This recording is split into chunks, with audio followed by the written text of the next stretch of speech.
Bonsoir. C'est une affaire qui avait fait scandale en Suisse alémanique et qui touche également la Suisse romande. Vous entendrez des témoignages de collaboratrices de la Migros, des démonstratrices qui ont vu leurs conditions de travail se dégrader sérieusement, situation très déstabilisante. Et nous nous plongerons dans des livres édités en France et en Suisse. Il y en a des quantités faramineuses. Pourquoi les livres édités en France sont-ils vendus nettement plus cher en général en Suisse? Qui fixe réellement le prix d'un livre? Est-ce qu'on ne pourrait pas les vendre moins cher? Le circuit des livres n'est pas tout simple et à sa bonne habitude, à bon entendeur, est entré dans les détails.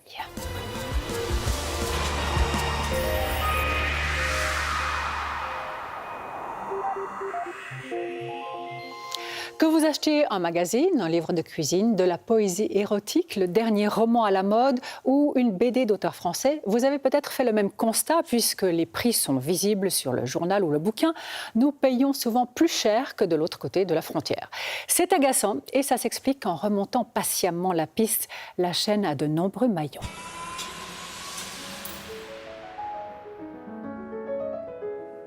Lire, c'est boire et manger. L'esprit qui ne lit pas maigrit comme le corps qui ne mange pas. Florence a adopté cette maxime de Victor Hugo. C'est une fidèle de la somptueuse bibliothèque de la Fondation Jan Michalski à Montricher. Poésie, romans, essais, Florence aime tout. Elle ne lit pas, elle dévore. Mais dans une librairie, notre amoureuse des lettres tique devant certains chiffres. Lorsqu'elle achète un livre français, Florence sursaute en comparant le prix en francs suisses avec celui en euros. Car depuis 1981, le prix du livre en France est fixe et doit obligatoirement être imprimé sur la couverture. 80% des livres vendus en Suisse romande viennent de France. Florence sursaute donc souvent. Ce livre, vendu 21 € en France, coûte 33 francs 70 chez nous. 22 € en France, 35 francs 90 en Suisse. 18 € deviennent 30 francs 20. Qui donc décide de ces prix suisses? Allons poser la question à un libraire.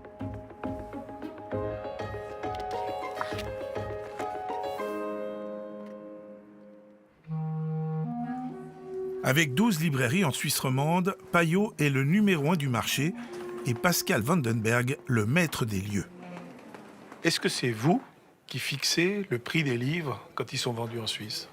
Alors non, on ne fixe pas le prix de référence. Donc c'est pas vous qui faites les prix en fait? Non. Pourtant, même s'il n'est pas à l'origine des prix, le patron de Payot ne les renie pas. Moi, j'assume complètement cet écart de prix.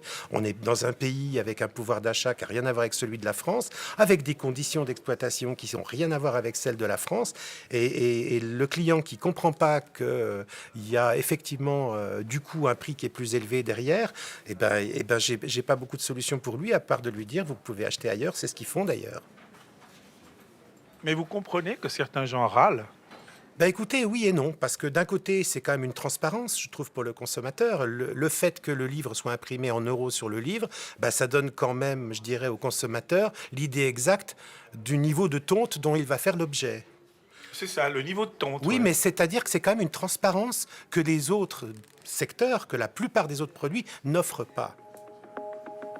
Pour saisir les subtilités de ce marché, nous avons suivi le parcours de 2 livres. Un roman de Joël Dicker, l'auteur francophone le plus lu en France en 2018. Et Le banquier de Lucifer, signé Bradley Birkenfeld, un lanceur d'alerte américain qui a ébranlé le secret bancaire suisse et dont le livre sorti l'an passé a fait grand bruit. Les livres édités dans l'Hexagone ne viennent pas directement de France. Ce sont des distributeurs suisses qui les acheminent dans toutes les librairies romandes.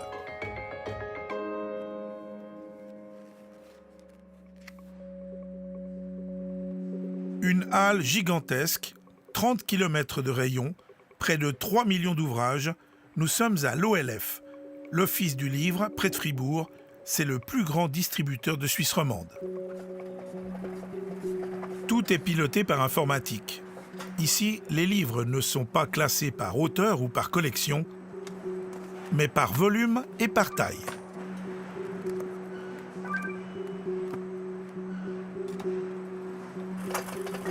On retrouve le banquier de Lucifer, le stock de livres de Bradley Birkenfeld, prêt à être expédié dans une librairie qui en ferait la demande. Quel est l'avantage pour un libraire d'avoir un tel grossiste en Suisse romande? Il gagne du temps parce qu'effectivement, il va être livré en 24 heures. Il faut imaginer qu'un livre qui part de Paris va mettre en tout cas 15 jours, transport, enfin, etc. L'ambition est effectivement d'abord d'apporter ces prestations aux libraires, mais ensuite faut-il encore sortir des résultats économiques qui permettent de payer 150 personnes qui aujourd'hui ici travaillent au quotidien pour défendre le livre. Au bout de la chaîne, on prépare des milliers de paquets destinés aux librairies et aux grands magasins de la région.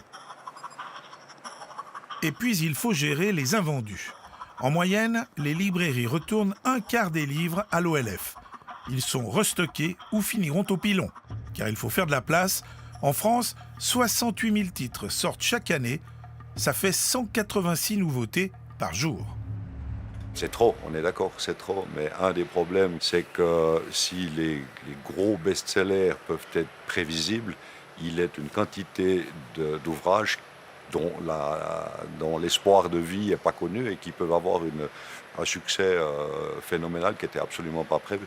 Donc chacun essaye de trouver ce livre-là, d'où la quantité qui est produite.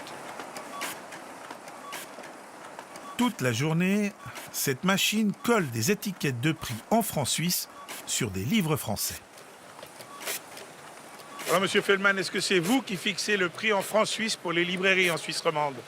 Non, nous, notre mission, c'est d'étiqueter le prix sur le bouquin. Mais c'est pas vous qui le fixez. C'est pas nous qui le fixons. Après le libraire, le grossiste, petit détour du côté des éditeurs.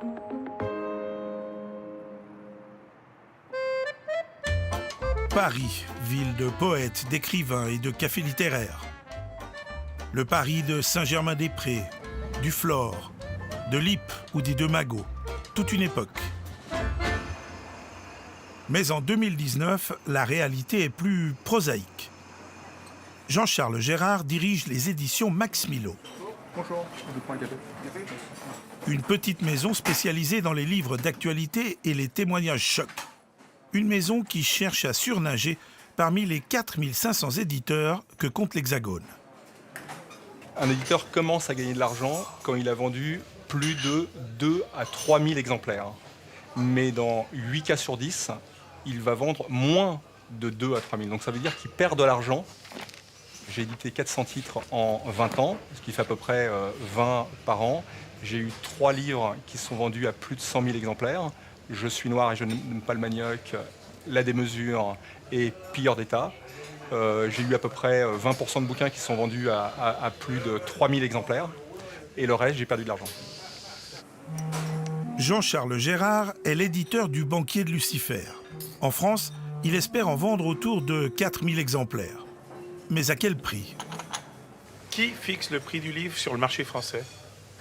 Le prix du livre est fixé sur le marché français par l'éditeur. Donc c'est vous? Oui. Pour la France, il a donc fixé ce prix à 24,90 €. Sur cette somme, qui va toucher quoi? Il y a d'abord l'auteur qui touche entre 8 et 10%, donc on va dire 10. 10. Il y a l'imprimeur qui coûte globalement 15%. Ensuite, il y a l'éditeur qui touche à peu près 20%, donc qui touche 2 fois plus que l'auteur, mais qui prend tous les risques. Ensuite, il y a le diffuseur-distributeur qui touche à peu près 15% et le libraire 40%. Sauf exception, c'est donc l'auteur, celui qui est à l'origine de l'œuvre, qui touche le moins. Et qui fixe maintenant le prix du livre sur le marché suisse? Eh bien, c'est pas moi. C'est pas vous. C'est pas vous. Donc, non, et je sais même pas, en fait, quel est le prix de vente sur le marché suisse. Vous ne le connaissez pas, a Je le priori. connais pas. Non, mais bon, c'est peut-être de ma faute, j'aurais dû peut-être me renseigner. Mais je pense que c'est le diffuseur qui diffuse et distribue le livre en Suisse qui fixe le prix. En Suisse romande, une poignée de diffuseurs se partagent le marché. Chacun représente en exclusivité plusieurs maisons d'édition françaises.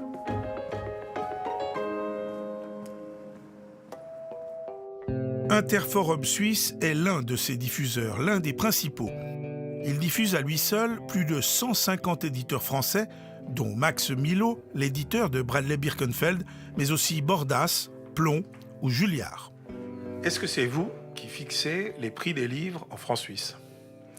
Oui, c'est le diffuseur qui fixe le prix des livres en francs suisses. En tout cas, c'est le cas chez Interforum Suisse. D'accord, donc c'est vous alors, on a trouvé le coupable. Eh oui, c'est bien moi. Concrètement, comment détermine-t-on le prix d'un livre? Le schéma principal, c'est prendre le prix d'origine de livre, le prix en euros, le multiplier par le taux de change moyen, auquel on applique ce qu'on appelle un markup ou une tabelle. Donc un coefficient qui augmente le prix du livre, qui aboutit au prix du livre en francs suisses. Ça revient en fait à augmenter l'euro. Aujourd'hui, l'euro, il est à peu près 1,14, 1,15. Il est à combien le vôtre? En moyenne, il est à 1,60, 1,63 chez moi. Le livre de Birkenfeld, diffusé par Interforum, tombe pile dans cette moyenne. Vendu 24,90 € en France et 40 francs 60 en Suisse, le taux de change est bien à 1,63. Est-ce qu'ils subissent tous la même tabelle? C'est-à-dire, est-ce qu'ils sont tous augmentés de la même façon? Alors non, pas tous. D'un diffuseur à l'autre, la tabelle appliquée est différente. Et pour ce qui concerne Interforum, même à l'intérieur, nous avons aussi plusieurs tabelles. Chaque diffuseur mijote donc ses propres tabelles en fonction des éditions et même du type de livre. Par exemple, un livre de poche subira souvent une majoration plus forte qu'un livre d'art. Pas facile pour le consommateur de s'y retrouver. Regardez ces 4 livres. En France, ils sont tous vendus à 22 €, mais en Suisse, ils auront 4 prix différents. Tout l'art de José Catin, c'est donc de fixer des prix qui ne soient ni trop hauts, ni trop bas. Les risques, si le prix est trop élevé, c'est que le client, aussi citoyen, aussi soucieux d'équité soit-il, trouve franchement que là, on se fiche un peu trop de lui et il ira acheter dans la zone euro. Si le prix est trop bon marché, là, c'est le libraire qui va nous dire « mais stop, je n'arrive plus à tourner ». Avec des livres aussi à bas prix. Reste la question qui fâche, comment peut-on justifier une telle différence? Elle est justifiée par le fait qu'on a sur place, en stock, en Suisse, à 2 pas d'ici, des milliers de titres disponibles que le libraire peut commander et obtenir en 24 heures. Ça, c'est le coût de la distribution. Elle est justifiée aussi par le coût de la diffusion, puisque moi j'ai une équipe de représentants qui vont chez les libraires présenter toutes les nouveautés des éditeurs. On présente des milliers de nouveautés en une année. Et puis, un libraire roman n'a pas les mêmes charges que son homologue français, en termes de loyer et surtout de salaire. Un libraire indépendant en France, après 10 ou 15 ans de carrière, ou un employé, il gagne grosso modo le SMIC, c'est-à-dire 1 200, 1 300 € par mois, alors qu'ici, le salaire d'engagement, c'est de l'équivalent c'est sur 13 mois déjà, et puis on n'est pas loin de 4 000 francs bruts de départ. Enfin, lorsqu'elle rentre chez elle, Florence, notre lectrice émérite, ne met pas longtemps à s'apercevoir que le livre n'est pas le seul cas où un prix peut en cacher un autre. Le cahier sur lequel elle écrit est vendu 12,90 € en France. Chez nous, c'est 19,50 francs, soit un surcoût de 33%. Un journal comme Le Monde, 2,80 €, coûte 4,20 francs en Suisse, plus 32%. La plume Waterman à 14,90 €, 25,95 francs chez nous, plus 53%. Les biscuits qu'elle grignote, 1,09 € le paquet, 3,55 francs en Suisse, plus 186%, rien que ça. Finalement, sur la table, il n'y a guère que les cigarettes qui coûtent moins cher en Suisse qu'en France. Il y a moins de taxes sur les cigarettes en Suisse qu'en France, ce qui explique qu'elles soient moins chères chez nous. Mais revenons immédiatement à la lecture. Bonsoir Malik. Bonsoir. Vous avez réalisé ces reportages avec Olga Baïf. Alors on l'a compris, les livres en France, c'est l'éditeur qui en fixe le prix, le diffuseur qui fait monter ce prix en francs suisses, le distributeur et le libraire suisse qui doivent se rémunérer aussi sur ce livre. On pourrait avoir l'impression que le livre est de plus en plus cher en Suisse au fil du temps. C'est exact ou pas ? Eh ben, on pourrait avoir l'impression, mais le paradoxe, Manuel, c'est qu'en réalité, si on regarde le prix du livre en francs suisses entre 2010 et aujourd'hui, en francs suisses, le prix a baissé. Ah. Le livre a baissé, le prix du livre en moyenne a baissé de 20%. C'est-à-dire qu'un livre qui était vendu 30 francs en 2010, il sera vendu autour de 24 francs aujourd'hui. Mm-hmm. Mais évidemment, le consommateur, lui, ce qu'il voit, c'est quand il voit le prix en euros et le prix en francs suisses, c'est là qu'il trouve que ça ne va pas. Et ce n'est pas du tout nouveau. En 1976, donc il y a 43 ans, Abel Entendeur s'était déjà intéressé au prix du livre. Donc là, on était avant l'euro. Le prix du livre en France n'était pas fixe, donc il n'était pas inscrit sur l'étiquette. Et à l'époque, par exemple, dans cette émission, on montrait que le prix Goncourt était vendu 20% plus cher en Suisse qu'en France, déjà à l'époque. Et aujourd'hui ? Eh bien aujourd'hui, le prix Goncourt, le voilà, le prix Goncourt 2018, eh bien celui-là, il est vendu 36% plus cher en Suisse qu'en France. Oh là, on a vraiment l'impression d'être pris pour des vaches à lait. Oui, il y a un peu... Mais ce n'est pas le seul cas d'ailleurs. Voilà, en 43 ans, il y a eu en tout cas une inflation sur le prix Goncourt. Oui, alors exactement. pour en avoir le cœur net, on s'est aussi intéressé à une série de livres qu'on a achetés dans des librairies en Suisse. Alors les mémoires de Michel Obama, plus 48%, c'est quand même pas mal. Le dernier roman de Houellebecq, 50% plus cher en Suisse qu'en France. Et puis, c'est la même chose pour d'autres types de livres. Regardez ce livre de cuisine, qui parle de tarte, 49% plus cher en Suisse qu'en France. Un livre d'histoire spécialisé, 49% également. Et même une bande dessinée, 49%. Donc, dans ces livres, la plupart des livres sont autour des 50% plus chers. Mais bon, il y a quand même des exceptions. Tant mieux. Par exemple, le dernier roman de Joël Dicker, La disparition de Stéphanie Myler, le surcoût ici entre la Suisse et la France, il est que de 14%. Et puis même, La vérité sur l'affaire Harry Kéber, le premier roman à succès de Joël Dicker, vendu 22 € en France, 25 francs en Suisse. Là, le surcoût, il est de 0%, c'est-à-dire que c'est le taux de change exact. Alors, comment est-ce qu'on peut expliquer ça et surtout, qui décide ? C'est ce qu'on va voir maintenant. C'est un fait, les livres de Joël Dicker sont vendus moins cher en Suisse que la plupart des autres livres français. Retournons à Paris, un immeuble bourgeois du 8e arrondissement. C'est ici, dans un appartement ancien, que se trouve le siège des éditions De Fallois. Après le décès l'an passé du fondateur Bernard De Fallois, Dominique Gouste a repris les rênes de la maison et la gestion du phénomène Dicker. Paru en 2012, La vérité sur l'affaire Harry Kéber a déjà dépassé 3 millions d'exemplaires et est traduit en 40 langues. Comment son prix a-t-il été fixé pour le marché suisse ? C'est un dialogue entre le distributeur et nous. Nous avons la possibilité de le conseiller, mais on n'a pas de moyen de l'imposer. Monsieur de Fallois a fait valoir d'excellents arguments. Considérait que c'était un livre qui avait un potentiel de vente très large et par conséquent il fallait être attentif au pouvoir d'achat des lecteurs les plus modestes, donc maintenir le prix aussi bas que possible. Donc on aura très vite des couvertures. Pour certains titres, un éditeur parisien a donc le bras suffisamment long pour pouvoir influencer le prix sur le marché suisse. À Fribourg, chez Interforum Suisse, l'influence française n'est pas négligeable non plus. Il faut quand même savoir que les grands diffuseurs sont des filiales en Suisse de grands groupes en général français. Interforum Suisse est une filiale d'Interforum dont le siège est en France, qui a aussi une filiale en Belgique, une autre au Canada. À ce titre-là, je dirige la filiale, certes, mais le cadre m'est donné. La marge de manœuvre que j'ai, elle a un cadre qui m'est fixé par ma direction. Interforum Suisse, filiale d'Interforum France, qui est à son tour une filiale d'Editis, un des leaders de l'édition, qui lui-même fait partie du français Vivendi Universal, Un géant mondial actif dans la télévision, le cinéma, la pub et bien sûr l'édition avec une bonne 50aine de maisons. Donc moi, je propose un niveau de prix, je propose des nuances parmi mes éditeurs, mes collections, les titres dont je pense qu'il est important d'appliquer un prix X ou Y. Et la France dispose, si je puis dire. J'ai un vrai souci d'avoir un prix qui est adéquat et qui est parfois difficile à faire comprendre à Paris. Comme dans plein d'autres domaines, tout le monde pense qu'en Suisse, on se balade avec des grosses voitures, on a des super gros salaires et on a tous plein d'argent. On a des fois un petit peu l'impression qu'on est les vaches à lait, quoi.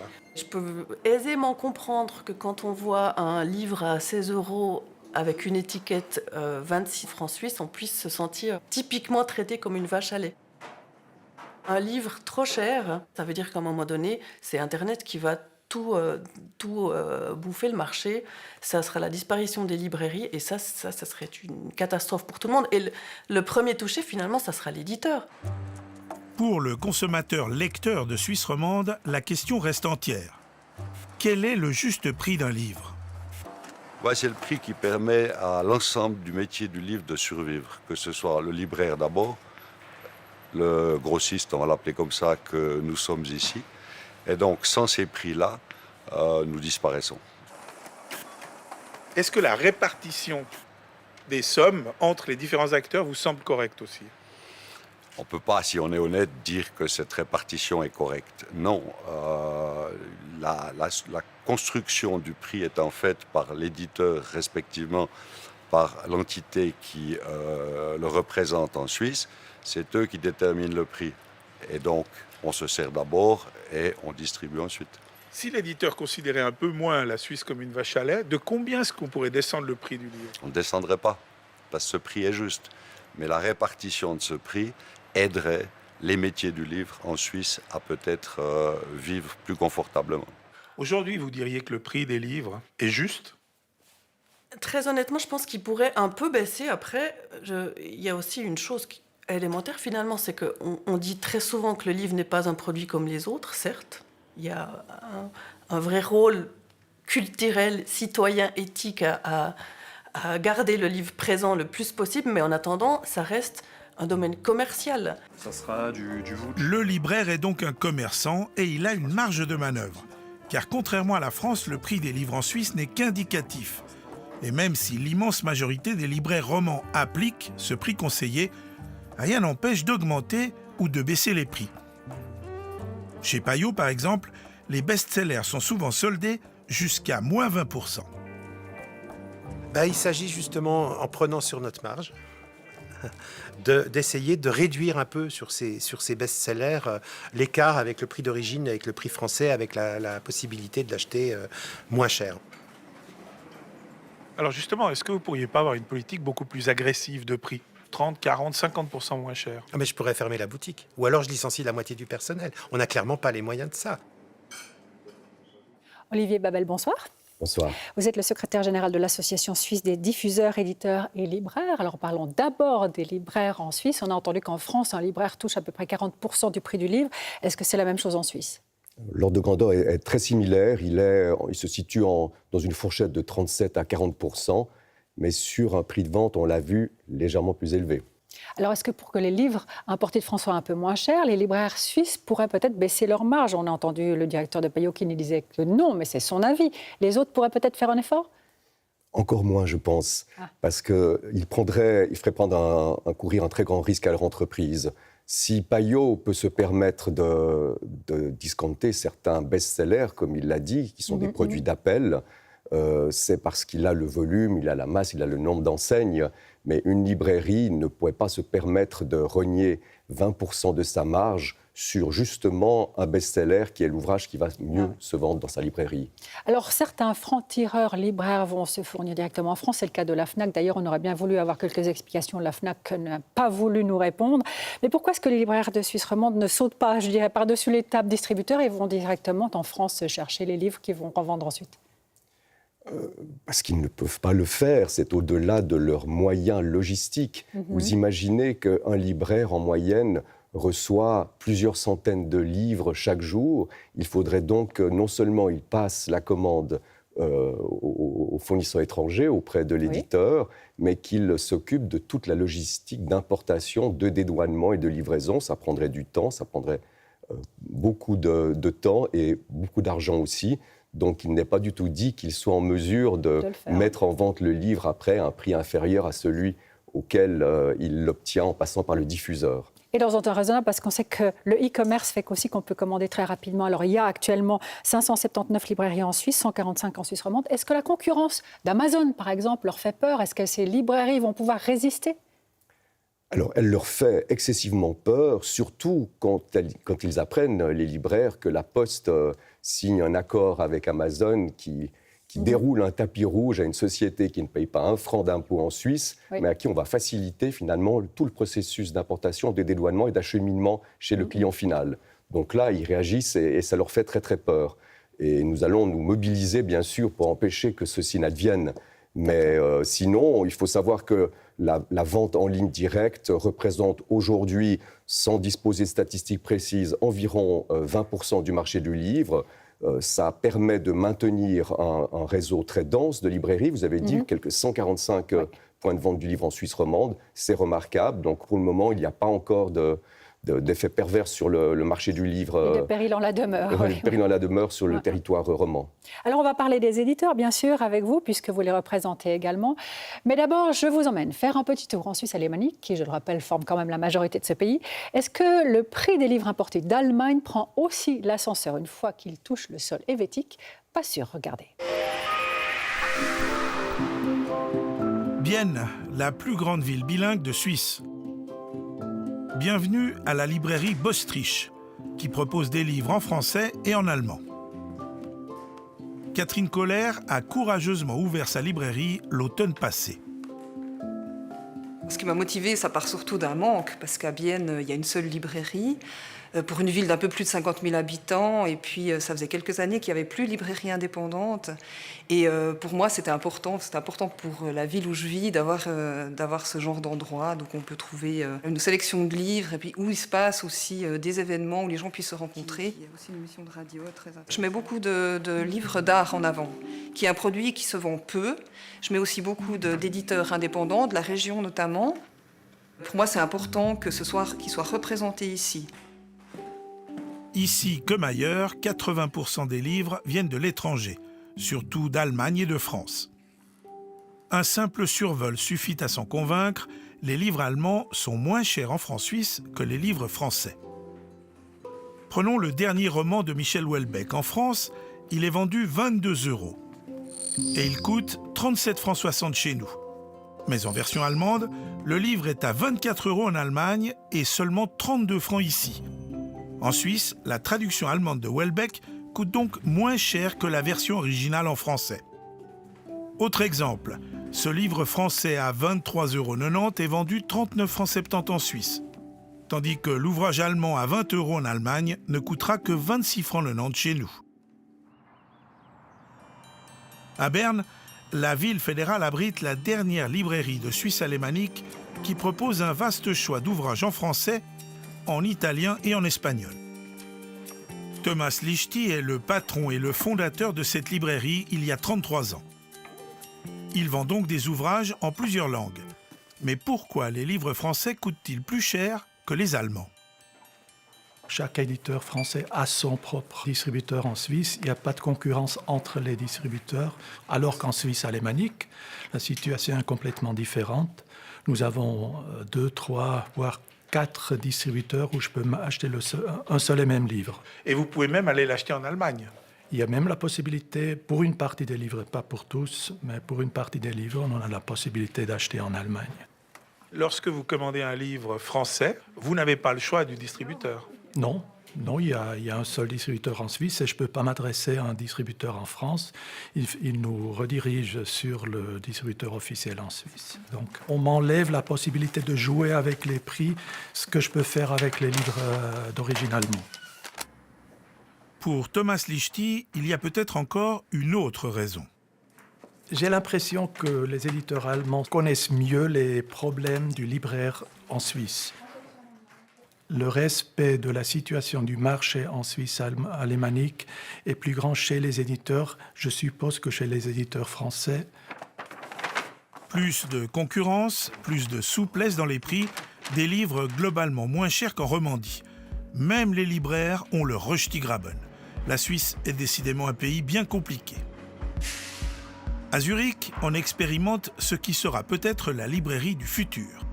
À 2 pas de la gare, le quartier huppé d'Europa Allée sort de terre. Moderne, chic, urbain, voici le Cosmos. Un centre culturel New Look à la zurichoise, sur 5000 m² avec des bars, un restaurant, un nightclub et 6 salles de cinéma. Le Cosmos accueille régulièrement des émissions et des débats télévisés. Et puis à l'étage, un café et une vaste librairie. À mi-chemin entre le magasin, le lieu de travail pour étudiants et le salon de lecture.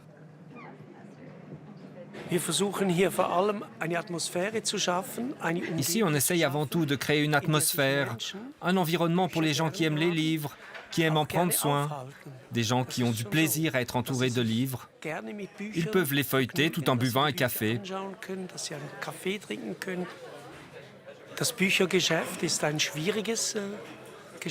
Le marché du livre, c'est un marché difficile. Personne ne connaît l'avenir du livre. Depuis plusieurs années, le chiffre d'affaires a un peu tendance à baisser. Mais nous, on y croit au livre. C'est une version, c'est notre version de comment nous pouvons réagir à cette société qui se transforme, au mode de consommation qui change, à la digitalisation qui nous concerne tous. Comment réagir face à tout ça ?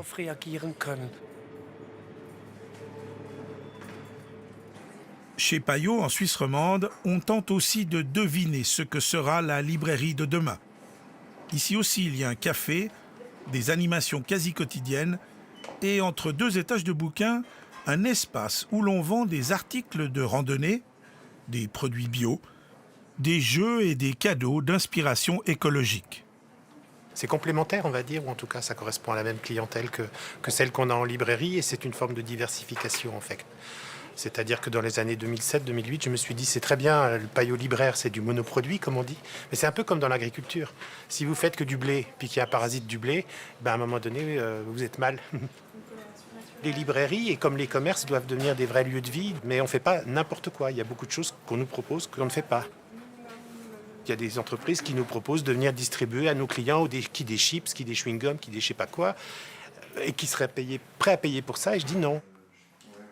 Quant à Catherine Kohler, elle anime avec passion Bostrich, sa petite librairie bilingue biennoise. Mais avant de penser à demain, elle essaye déjà de s'en sortir aujourd'hui. Ça fait seulement 3 mois qu'on a ouvert. Vous n'en vivez pas pour l'instant? J'en vis absolument pas, mais je le savais, j'ai quand même analysé un peu l'état d'une librairie ou qu'est-ce que ça représentait d'ouvrir une librairie. Et ça, je le savais. Donc moi, je travaille encore à côté et le but actuellement, c'est vraiment de payer les frais et de s'en sortir, de fonctionner finalement. Mais en tout cas, il n'est pas question de faire du bénéfice avec une librairie. Si je reviens ici dans 10 ans, qu'est-ce que je vois? Une immense librairie avec des centaines de clients partout. Je pense pas. Moi, j'avais pas jamais l'idée d'avoir une grande librairie. J'avais l'idée d'avoir une librairie, d'ouvrir une librairie. Après, elle doit pas être énorme. Elle doit rester aussi proportionnelle à un lieu qu'on peut gérer. Et puis, moi, j'espère simplement qu'elle existera encore. On le lui souhaite évidemment. Olivier Babel, parlons des livres suisses édités par des éditeurs suisses. Il y en a quand même pas mal, 7 000 à 8 000 livres par année en Suisse, dont 1 700 à 1 800 en français. Qui fixe le prix de ces livres? Est-ce que c'est l'éditeur suisse tout seul? C'est bien entendu l'éditeur lui-même qui le fixe en fonction de ses coûts d'exploitation, de ses coûts de production et de son réseau de diffusion, de distribution. Alors comment se découple ce prix-là? Est-ce qu'il y a aussi un distributeur? Est-ce qu'il y a aussi un diffuseur? Ou est-ce qu'il n'y a pas ces étapes? Alors, le territoire roman est bien sûr sans commune mesure avec celui français ou à l'export. Oui. Donc, un éditeur qui veut diffuser et distribuer lui-même ses livres peut le faire. Et certains le font puisqu'ils n'ont pas un volume de production qui justifie de passer par un diffuseur et un distributeur. Mais la plupart des grandes maisons savent l'intérêt d'avoir un diffuseur qui va les représenter dans tous les points de vente libraires. Il y en a près de 145 en Suisse. Et d'un distributeur qui va faciliter la tâche pour le libraire auprès duquel il peut regrouper ses commandes et donc minimiser ses frais de livraison. D'accord, ce qui veut dire que le prix d'un livre se découpe de la même manière en Suisse qu'en France, comme on l'a vu dans les reportages. Dans les grandes lignes. Ouais, d'accord. Absolument. OK, mais est-ce qu'un livre édité en Suisse sera vendu peut-être moins cher en France? Ça arrive souvent, et en particulier pour les ouvrages qui ont un potentiel commercial en France, parce qu'ils sont soumis à une très forte concurrence. Il se publie on va dire moins de 2000 titres en français en Suisse chaque année, mais le total de livres français qui se publient chaque année, c'est à peu près 70 000. Donc il y a une très très forte concurrence, et très souvent les Suisses sont obligés de vendre moins cher à l'export que sur le marché indigène. Très intéressant. Merci pour ces explications et très bonne soirée à vous. Merci d'être venu. Merci.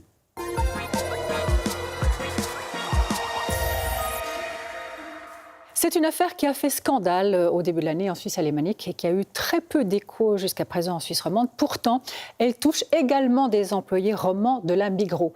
Des démonstratrices et démonstrateurs qui ont vu leurs conditions de travail se détériorer sérieusement. Certains ont tenu à témoigner dans Un bon entendeur. Avant de les entendre, il faut bien comprendre les faits. En novembre dernier, Migros informe ses démonstratrices, ceux et celles qui vous font goûter, essayer des produits dans les magasins. Migros les informe que leur activité est externalisée, qu'ils et elles auront un nouveau contrat avec la société TMI, Trade Marketing Intelligence, dans laquelle Migros a des parts. Il est nécessaire d'adapter les contrats de travail aux nouvelles conditions du marché. Fin de citation. Et si ces démonstratrices ne signent pas ces nouveaux contrats, elles seront licenciées. Or, il s'avère que ce nouveau contrat fait perdre des prestations sociales, des vacances et ne garantit plus ni le salaire de base, ni le lieu de travail, ni le taux d'activité. Et effectivement, en janvier, le nombre de jours de travail chute. C'est ce que l'émission Kassensturz a révélé le 6 février dernier. Un collaborateur du syndicat SINA considère ce nouveau contrat comme un désastre. Mais devant les témoignages et le scandale que soulève cette émission, marche arrière toute. Migros et TMI garantissent un salaire annuel et des prestations sociales pareilles à 2018. Or, aujourd'hui, il s'avère que ces garanties n'ont pas été respectées. C'est ce que 2 démonstratrices ont tenu à dénoncer publiquement, ce qui est courageux de leur part. Vous entendrez tout d'abord Inès Baudin. Elle travaille à 60%, un poste dans un lieu fixe. Depuis le début de l'année, la situation a bien changé. Moi, je suis promotrice dégustatrice pour la maison Migros, à la succursale de la Chaux-de-Fonds, les Éplatures. Je vais pour y travailler le jeudi, vendredi, samedi, ceci toutes les semaines jusqu'à fin 2018. Ça s'est toujours passé régulièrement. Mais en janvier, on a travaillé que 3 jours, donc ça diminue aussi énormément le salaire. Ce qui a changé, c'est le temps de travail inoccupé, on va dire. Alors l'année passée, on a environ travaillé 48 semaines, et puis là, on nous propose 19 semaines de travail sur l'année 2019. De temps en temps, on nous propose des missions juste de 2 jours, donc on perd toujours un jour de salaire. De travailler dans une incertitude comme ça, c'est pas évident. Alors en 2020, ça c'est le flou, le grand flou. On ne sait pas, et puis là, on aimerait aussi bien savoir qu'est-ce qui va se passer alors. Ça, pour beaucoup de personnes, ce serait bien de le savoir. Et puis moi, je pense énormément aux personnes qui n'ont que ça pour vivre. C'est pas juste, il n'y a rien de juste. Et ce qui l'a fâchée, c'est l'absence de réponse à tous les courriers qu'elle et sa protection juridique avaient envoyés à cette société TMI dans un premier temps. Autre lieu, mais situation similaire, nous avons maintenant rendez-vous avec Sylvie Doyen, démonstratrice à 60%. Enfin, ça c'était jusqu'en décembre dernier. En janvier, elle n'a travaillé que 3 jours et en mars, 8 jours au lieu de 14, ce qui se répercute évidemment sur son revenu. Pour donner un ordre d'idée, en moyenne, un salaire par mois, c'était de 2255 francs, c'est-à-dire environ 98 heures par mois. Et là, en janvier, j'ai reçu 1046 francs de salaire. Donc, je n'ai pas eu d'indemnité d'aucune source que ce soit, en fait. En janvier, je n'ai pas pu payer même mon loyer avec ce que j'avais gagné, donc sans compter après tous les frais. En février, après avoir payé, il me restait 100 francs pour manger et pour payer les trajets, l'essence, etc. En fait, on pense que Migros, c'est parfait. et je trouve que on ne se rend pas compte de des fois qu'est-ce qui se passe dans les coulisses, en fait. Quelque part, pour moi, qui pensais être arrivée chez un employeur de nature sociale, eh ben, je me retrouve en fait dans une galère où je n'ai jamais été. La chose la plus importante et douloureuse dans tout ça, c'est en fait de nous laisser un petit peu patauger et que personne ne nous répond, que personne ne remplisse les documents officiels. Ça, c'est pour moi, je pense, la plus grande source de détresse en fait dans cette situation. Aux dernières nouvelles, TMI lui a proposé personnellement une avance pour les mois de janvier et février. Il faut dire que les syndicats UNIA et SINA ont été mandatés par des démonstratrices pour les défendre. Ils ont dénoncé la manière de procéder de TMI. TMI, que j'avais invité, m'a renvoyé immédiatement à la Migros. Alors bonsoir Tristan Serre, vous êtes porte-parole de Migros. Est-ce que vous comprenez le désarroi de ces personnes qui ont fait confiance à la Migros et qui en janvier, février, mars se retrouvent avec moins de travail et donc moins de salaire pour vivre ? Alors oui, je le comprends tout à fait, et d'autant plus que ce que vous montrez ce soir, ça montre qu'il n'y a pas eu d'information suffisante, que l'information n'est pas allée jusqu'à certaines personnes. Parce qu'en effet, dès qu'on a eu le problème que quand l'entreprise TMI a été créée, en même temps, il y a eu une baisse drastique des heures de commande, des mandats qui étaient donnés aux démonstrateurs, aux dégustatrices. Mais il y a une promesse quand même faite. Alors là, il y a eu une promesse très claire de Migros qui a tout de suite réagi pour dire on assure le salaire 2018 et les conditions sociales 2018 pour toute l'année 2019. Et ça veut dire que même s'il y avait moins d'heures, comme c'est le cas, s'il y avait moins d'heures, on allait compenser ces heures. La compensation se ferait au 10 mai. Alors là, il y a une deuxième erreur humaine qui a été faite, vraiment. Deuxième erreur sur le plan humain, je veux dire, parce que pour certaines personnes, c'est difficile d'attendre plusieurs mois avant de recevoir le salaire. Et pour ça, alors il y avait la possibilité de demander, ça a vraiment été exprimé et communiqué, de demander un prêt, mais c'est clair que... C'est gênant quand même. Pour beaucoup de monde, ça peut être difficile de demander de l'argent à son chef, donc c'est pour ça que ce qu'on va mettre en place maintenant, dès le mois de mai, c'est d'avoir une compensation qui viendra tous les mois s'ajouter au salaire mensuel. Alors ce qui est intéressant, justement, et c'est tout à fait nouveau, les démonstratrices et démonstrateurs ont reçu vendredi dernier un courriel qui leur dit finalement que, d'abord, à bon entendeur diffusera un reportage, très bien, et surtout, bonne nouvelle, comme par hasard, le niveau de travail habituel sera retrouvé à partir du mois de mai, effectivement, et si ce n'est pas le cas, cette situation sera compensée sur une base mensuelle. Ça, c'est très important, qui garantit le salaire moyen de 2018. Donc là, est-ce que Migros ou TMI a vraiment plié devant la pression des syndicats, UNIA et d'à bon entendeur, soyons clairs? Alors, il n'y a pas de hasard là-dedans. C'est-à-dire que si vous parlez du nombre d'heures, ça, c'est le travail de l'entreprise TMI qui doit assurer sa pérennité, qui doit maintenant trouver... Vous savez, TMI, ça part d'une très, très bonne idée, qui est qu'il y avait un savoir-faire à Migros, acquis lors de campagnes Migros, notamment sur des produits élaborés chez nous. Et ce savoir-faire, c'est dommage de le perdre fin 2018. C'est pour ça qu'il y a cette entreprise qui a été créée pour pouvoir faire profiter ce savoir-faire à d'autres entreprises qui ne sont pas du groupe Migros. Donc c'est une entreprise indépendante. Et alors cette entreprise a fait son travail, c'est-à-dire que maintenant, on peut dire que pour mai, juin, juillet, il y a en effet autant, si ce n'est plus, d'heures qui ont été retrouvées. Donc il y a plus de mandats et il y a aussi vraisemblablement des engagements qui vont être faits par TMI. Donc ça montre que cette entreprise, elle assure sa pérennité pour les prochains mois, pour les prochaines années. Alors le pendant pour les démonstratrices et démonstrateurs, il y a quelques hommes quand même, c'est maintenant un travail sur appel dans des lieux qui ne sont plus fixes. Est-ce que vous garantissez ce soir qu'ils auront le même salaire en 2019 qu'en 2018 et les mêmes autres prestations sociales, vacances, etc. Alors oui, tout à fait. On s'est engagé à compenser, s'il n'y avait pas assez de nombre d'heures, par exemple, à compenser le salaire pour pouvoir arriver à l'équivalent au moins de 2018 et surtout, ces personnes conservent, les collaboratrices et collaborateurs de TMI conservent les conditions sociales de 2018 et ça c'est très important. Et c'est une garantie. Et qu'est-ce qui se passera après 2019 rapidement ? Alors c'est là justement ce qui est intéressant, c'est que TMI a maintenant une année pour pouvoir trouver une solution avec Migros, mais aussi trouver des partenaires et puis aussi des mandats pour qu'en 2020, elle soit une entreprise pérenne sur le marché, concurrentielle, aussi aux conditions du marché. On espère pour toutes ces personnes qui ont besoin d'un salaire pour vivre, évidemment, et puis nous suivrons bien sûr cette situation de très très près. Merci pour ces explications. Merci beaucoup. Très bonne soirée.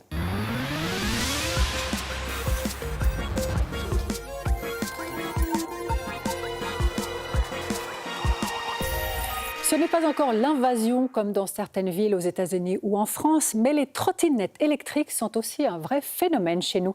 Davantage encore là où elles sont en libre service, comme à Bâle-Zurich. On l'étudiera de près mardi prochain, la trottinette électrique. Cette nouvelle mobilité a plein d'avantages, mais pas que. Des inconvénients aussi, risque de chute, difficile cohabitation sur les trottoirs, les routes. En fait, elle ne devrait pas circuler n'importe où et la loi suisse est assez restrictive. Qui sont ces adeptes inconditionnels des trottes électriques et surtout quels sont les modèles qui ont le meilleur rapport qualité-prix? Réponse mardi prochain avec un test, bien sûr, et des reportages entre Suisse romande, Suisse alémanique et Paris. À la semaine prochaine, même jour, même heure. D'ici là, portez-vous bien. Très bonne fin de soirée.